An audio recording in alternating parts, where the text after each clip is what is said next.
BBXX podcast. Let's get intimate. I'm your host, Sasha Laurie, bringing you another special episode from our Change Makers Edition.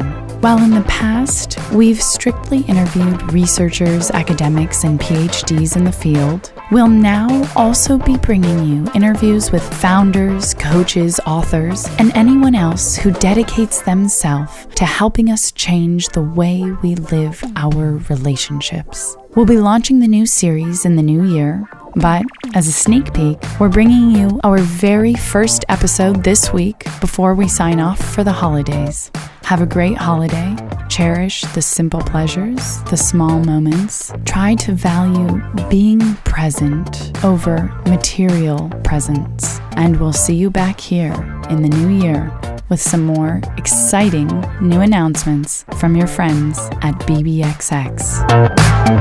On today's show, our guest is Mike Sagun, a men's coach and founder of the Unshakable Man, an organization focused on men's total health and wellness, success, purpose, and fulfillment. Their mission states, "We believe a man must be introduced to various perspectives, experiences, and ideas in order to discover new and different ways of being a man. This is how a man challenges his sense of self and becomes unshakable."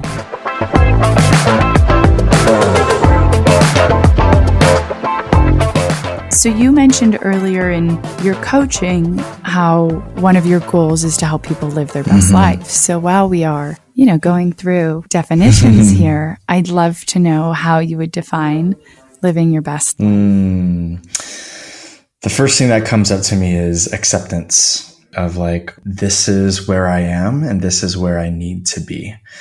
Living your best life is accepting what is in front of you. Accepting where your life is right now. And that doesn't mean that we don't need to make changes or that we need to be challenged or that we need to shift a little bit. Part of living your best life is accepting that you need to make some shifts and some challenges, and you need to accept these challenges and move through these challenges. I also feel like living your best life is having healthy relationships, is being fulfilled in your work. It is having a clear understanding of the direction that you want to head in, and also being satisfied with what it is that you have. And it's not reaching out for more cars or more friends or for me, more plants. I'm such a plant whore. I always need more plants, but it's really accepting that this one plant for me is enough, or this car that I have right now is enough for me right now. And so I think we can get stuck, especially with social media and the new, so social media telling you hey, look at all these people that are living their best life. They're all smiles and shit. And you could even look at my, I am, but guess what? I am totally guilty of that, right? Look at my fucking Instagram feed. I'm all smiles and shit on there, right? But I will own right now that I am living my fucking best life. I am fulfilled. I am satisfied. I have healthy relationships. I have a beautiful, beautiful relationship with my husband. I am constantly being challenged. I am constantly shifting and growing. That doesn't mean that I don't feel stress, right? It doesn't mean that I don't feel loneliness. It doesn't mean that I don't feel sadness or anger. What it means is that I acknowledge that I have these feelings. I accept them. And I allow them to just be. And that to me is living my best life, is that this is what I have in front of me, and this is what I'm going to accept.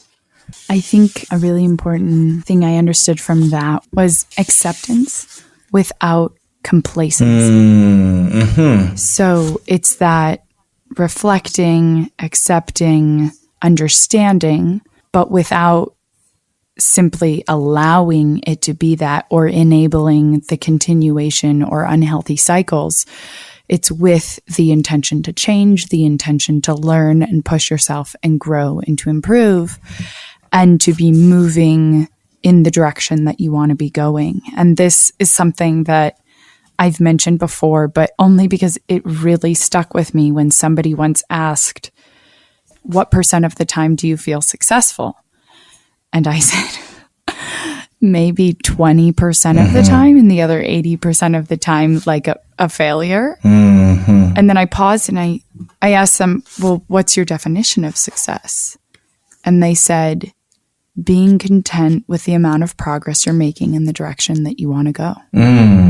And it was such, I don't want to curse. It just astounded me. And it almost made me angry to think, why has no one ever shared this life-changing piece of information with me before? Why is that not the definition that we live by? Because by that measure, the numbers are flipped. 80% of the time, I would say that by that standard, I feel, I don't even like the word success. I don't want to use it, but I am accepting and, not necessarily complacent with, I want it to be better, but I understand that it is the best I can do, and that 80% of the time I am doing the best I can do to move in the direction that I want to be going. And there's that 20% left for improvement and to push myself. And so I think the same kind of goes for living our best life, and not, as you mentioned, misplacing judgments or anger onto other things. It's through that understanding. And also, you mentioned social media, and I don't want to go on a rant, but part of the process is being open about the fact that living your best life has nothing to do with not having problems. Right. In any way. You can be depressed, you can have severe anxiety, but it's the way that you cope with them. It's the way that you integrate them into your life. It's the way that you don't let that affect others in a negative way by projecting onto them or blaming, etc. It's the way that you are kind of constantly learning and growing and trying to improve and connect deeper with others. And so I'm glad that on your social media, at least, you are open, because sometimes I don't understand how people don't know that Instagram is just a privately curated art gallery. And it's really great to have people share pretty pictures and where they look happy and great. But it's also so important to understand that everything in life is filtered, not just social media. Stories we tell, emails we send, everything is filtered. Even just, it's not putting whatever filter Instagram has on your photo. It's the fact that probably 100 of them were taken and only one was chosen. The filtering beforehand is even greater than that is actually done on the platform itself. Yeah, I mean, we have a tendency to edit our words and edit things that we say, and that's also like not our fault. Growing up, I always had to watch what I said. And of course, we had to watch what we say because we don't want to hurt people. But that also taught me that in moments where I felt angry or I felt lonely, that I couldn't say that out loud. I couldn't express to someone that I was feeling lonely, or that I felt sad, or I felt angry, because it made other people feel uncomfortable, specifically my parents, right? If I told my parents that, hey, I'm angry right now, they would teach me to hide it. And so I learned at a young age to edit my feelings, to edit how I felt. And that's a disservice to me. That is not me living my best self. That is not me serving who I am as a person. And if I'm not serving who I am as a person, then how can I serve other people? Look at my Facebook or my Instagram feed, y'all. Yes, there's a lot of smiles on there, but I also talk a lot about my loneliness and the anger that I feel and the sadness that I feel, and the challenges that I have in my life. And they're all real. Those are real challenges that I have. And I think, as you mentioned, that learning to self-edit outwardly, but I think we also do it. People edit the stories that they tell themselves. You also mentioned earlier you're creating a purpose statement, and the one that you created in the beginning of your journey to becoming a coach. And so I'd love to know how you would explain to some of our listeners how they could design their own purpose statement and how to employ that and use that in their lives. I think one of the most common things that guys come to me for is like they don't know what the hell they want in their life. And they've like lived this entire life of like meeting other people's expectations, mostly their parents, and then finding themselves in their 30s or even 40s. And like, they're like, what the hell was I doing? Why am I doing this? And they've just like gone through the motions of doing what they thought they needed to do, and then come to this place of emptiness. And I always ask in my consultation calls, what do you want and what is your purpose? And majority of the time, they don't know what they want and they don't know what their purpose is. Mm-hmm. And I would tell you, so my purpose, my coach, Marla, my very first coach, Marla, pushed me to write a purpose statement. And I was totally resistant to it because I did not believe that this was going to get me anything in my life. And so she pushed me to do it, and I did my homework. I was a stubborn student and I did it anyways. And we took two coaching sessions to craft a purpose statement that really resonated with me. And the moment that I said my purpose statement, I felt, oh, that feels right. That feels different in my body. Mm-hmm. The purpose statement that I came up with is, and it's still my purpose statement today, is I create safe spaces for men to think deeply about themselves and to live authentically. And she told me, use this as your mantra every morning when you wake up, and use it as your mantra before you go to bed. And she said, that's all you need to do. Just do that. And I was like, wait, we don't need to set any goals or like have to do this. She was like, no, just do that. Like, you'll figure it out. And literally, Sasha, like I'd said this for months and months and months. And because I have this purpose statement, I knew what direction I needed to head in. A purpose statement is, it was my North Star. It was kind of direct everything. Right. It was my internal GPS.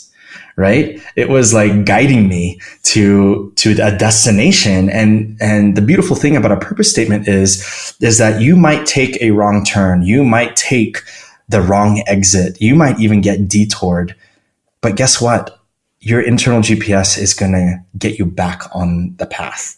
It might take you a little bit longer, but it's okay because it will reroute you back to that path. But if you don't have a destination, or if you don't have a purpose, if you don't know where you're going, then you're just walking around aimlessly. You're taking the wrong exits, or you're just sitting in traffic and you're just waiting for that destination to come to you. Yeah. And that's not how it works. I do this powerful exercise with my clients, and ikigai is in Japanese. It literally means, translated, it means the reason for being. And oh my God, there is a community of Okinawans in Japan who are known for having the most people that live past 100. And if you look at pictures of these people past their hundreds, they are vibrant. They are lovely. They are the best Instagram feed in the world. They are just so lively. And they attribute their longevity to healthy communities, healthy friendships, eating well, moving their body, and their ikigai, or their reason for being. The reason for being is made up of 4 things: what you're good at, what you love to do, what the world needs, and what you can be rewarded for, or how you can be paid for doing it. And at the center of this is your ikigai. It is your reason for being. And so if I look at my life, and I lay out all the things that I've done, all the things that I love doing, my careers, all the people that I've helped. And I think about what I think the world needs and what I know that I can get paid for. What is at the center of this is my coaching practice. I am really good with working with people. I connect well with people. I especially know how to connect with men.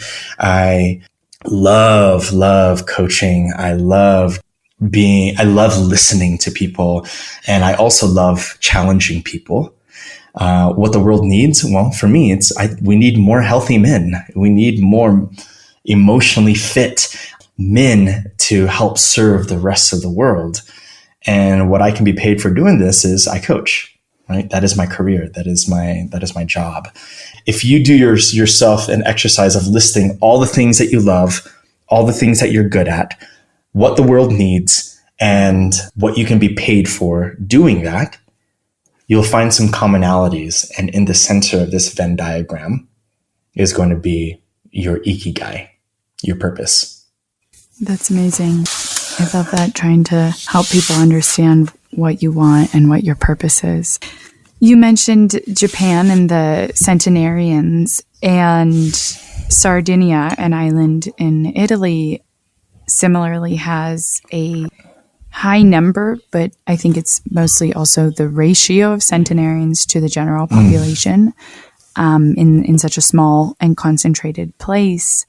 And studies have shown that a huge part of being able to age, but also stay healthy, etc., so much of it has to do with community and with having social support networks and closeness and connection. And that in a place such as Sardinia, there's more time spent sharing meals and in the company of friends and family, and you're more closely tied to people, and you more organically and, with effort as well, but you're more often seeing people and being around other people versus in a culture such as the US or other places where it's more disconnected, or you really have to put forth the effort to spend time with people, and it's never as much time nor as much quality time.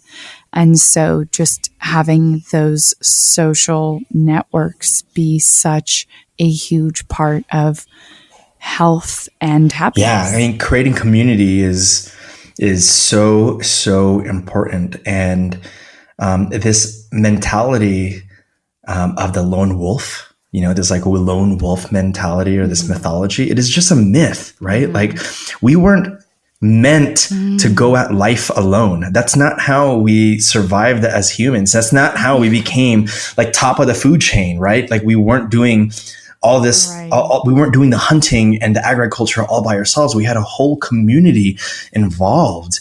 And what happened with our society was we went from a farming community, from where young boys were out in the fields with their fathers, they're out hunting with their fathers, to this industrialized revolution where the fathers were going off and working in factories, and these young boys were left to their own.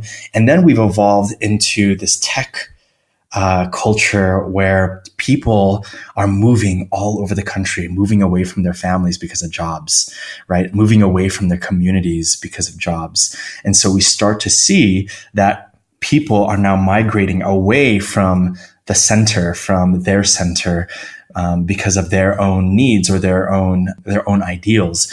And what that promotes many times is it promotes loneliness, and it promotes this lone wolf mentality of like, I can do this by myself, and I'm going to get through this by myself.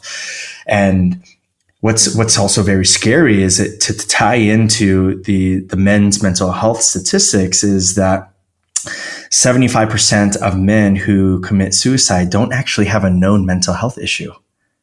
One, because maybe they've never asked for help and they don't know what it is, but also maybe they just don't know that they feel like this is the only way out. And that's so scary, because we are creatures that need people in our lives.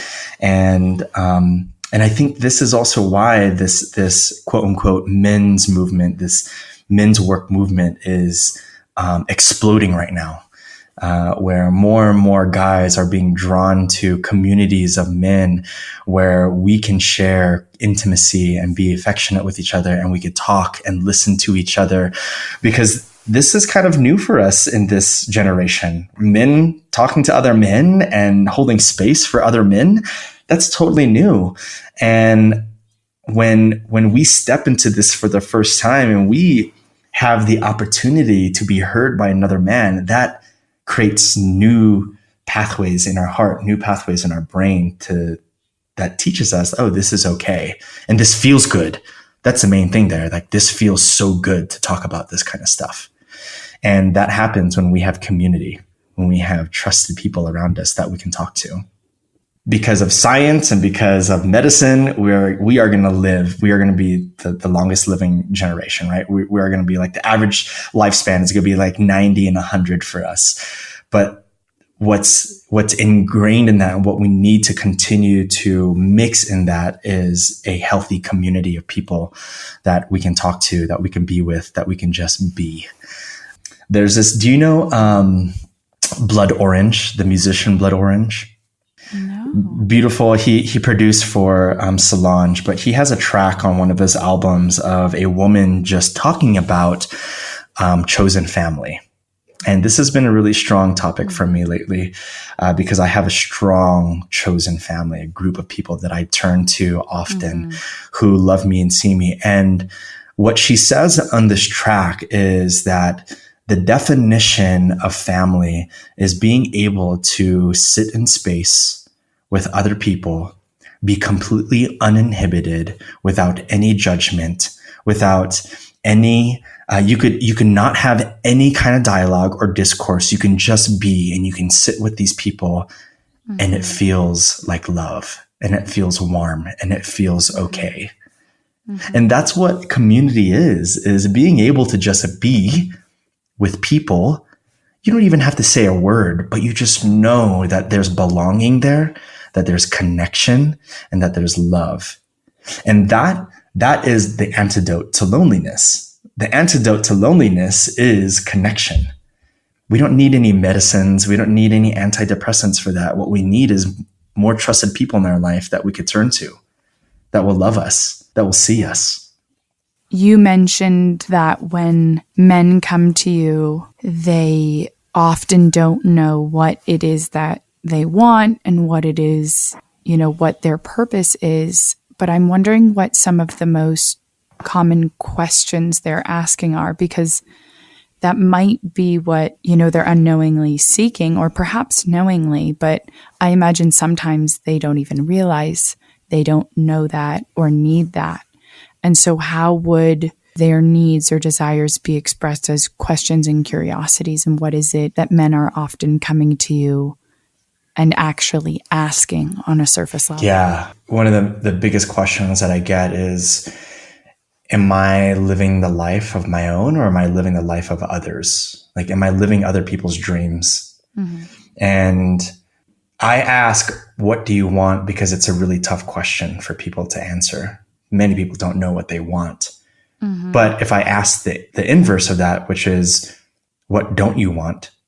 They immediately know. They immediately go, I don't want to be lonely. I don't want to be insecure. I don't want to have unhealthy relationships. I don't want my partner and I to be in this muck. I don't want to be in this workforce. I don't want to be doing this career anymore. Like they could just go off on and on and on and on about what they don't want, right? And that's such a powerful question, because then it gives them, it shines light on, okay, cool. Now you actually do know what you want. You want a career where you feel fulfilled. You want healthy relationships. You want to be in a relationship with your partner that is loving and non-judgmental, where both of you support each other.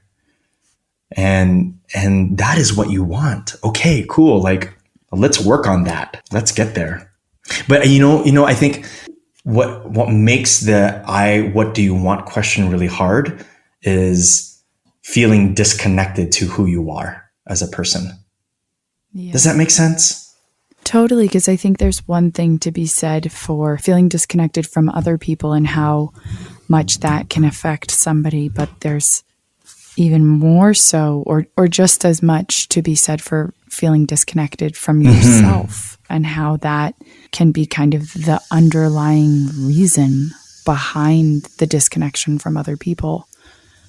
And it's having that internal GPS, that North Star, that guide. Yeah. So I think that does make sense. I forgot to mention earlier when you said the suicide rates, that there are certain gender differences between rates of heart attack and stroke between men and women, and, the severity of symptoms. But there is also a differentiator in the likelihood of reporting symptoms between men and women. And that can lead to men suffering more fatalities from things that could have been avoidable, were they willing to have asked for help and report pain and report needing somebody and needing care and attention? Yeah. One of my dearest and deepest friends suffered a heart attack and didn't know. He went a whole day and a half, went to work, felt the symptoms immediately when he woke up, went to work, did work, even went to a dinner. That night, he was still feeling off. The next day, he worked half the day. And finally, his wife was like, you need to go check your blood pressure out. He checked his blood pressure and at a Walgreens, and they were like, oh my God, you need to go to the emergency room right now. Like, he was suffering a minor heart attack, and he didn't even know. He didn't know how to ask for help, right? He also didn't know that those were the symptoms. I think part of that is we as men, we don't tap into our bodies as often. We don't know how to feel our bodies. We don't know how to do a body scan and say, okay, cool, what's normal here and what's abnormal here, or what feels off. This is part of what we teach at Every Man, at the Unshakable Man, in my coaching practice is let's first tap into your body and just name the sensations that you feel. You don't have to attach an emotion, but just name the sensations that you feel so that you can have physical body awareness. And that will teach you emotional awareness. That'll teach you what emotions you're feeling. But first, let's just tap into your body. What do you feel physically? And the importance too of having somebody to turn to confide in, or even just to consult, and perhaps not just limited to your romantic partner. If in a case of a straight male, not just having your partner who is female to turn to, having other men, other people who are close. One, so your partner probably can't be everything, definitely can't be everything you're ever going to need. And also for something in the case of, health, even just something as basic as being able to ask somebody else who shares the same anatomy as you, what is normal, what is not, just having other people to confide into, whether it be, for physical or emotional health and support. Yeah. As we get ready to kind of close up, I'd love to know how you think things with the men's movement and, what it means to be a man and all of this, how do you think things have gotten better and or worse? So I think what's gotten better is more and more men are realizing that there are more resources out there for them. There are more men's organizations that have the mission to help men feel more connected to themselves and to others. I also feel that more and more men are accepting who they are and realizing that they are flawed, they can't do it alone, and that they need help. I also see a strong community of men feeling deeply, deeply connected to other men. And it isn't this competition anymore where, men feel like they have to compete with other men, but actually it's more of a community of abundance. It isn't this scarcity. It's more of a, how can we serve each other? How can we help each other? And so I am starting to see more and more and more men's coaches, more men's organizations that are essentially teaching the same kinds of values that I have for myself in my own coaching practice and organizations that I work with, that men need connection in their life. Men need to feel more connected to who they are. They need to feel more connected to their families, to their partners.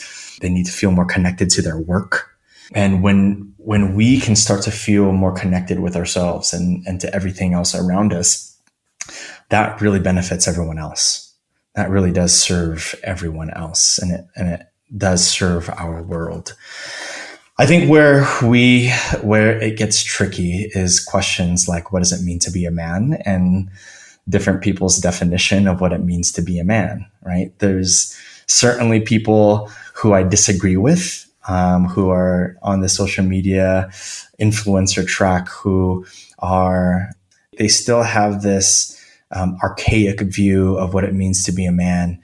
I also follow guys that are like part of the red pill movement and the incel movement. And frankly, it just fucking disgusts me. If you haven't done any research on them, like prepare yourself and look into the red pill movement. What? I don't even know what the red pill movement is. Look into it. So Oh, okay. Yeah. I can already tell I'm not. No, you're not going to like it. You're not going to like it. And so there's that side of it, right? And so that frightens me. But the reality is like I'm here to do my work, and my work is to love and to serve and to help as many men as I can in a loving and non-judgmental way. That's what my purpose is. That's an incredible purpose. It's an incredible ikigai. Yeah. Ikigai. One of my last questions was going to be, what do you think men today need and what is your hope for them? But I think you kind of answered it there in a beautiful way, talking about connection. And I think that we all need that. And that is an incredible and such a valuable hope and goal for any and all of us to have in our lives. And really what we should be centered around in terms of our North Star, our internal GPS should be guided by connection.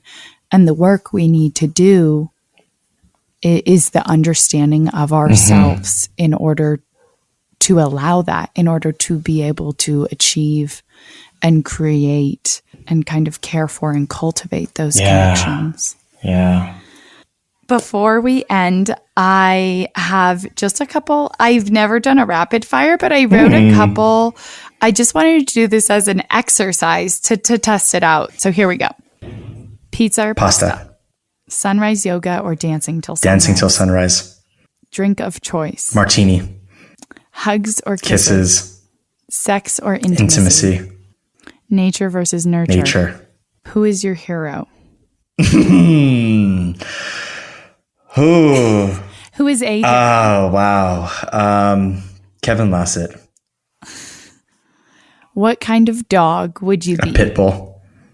Something you're excited for in the next year? Retreats. And your favorite tough question?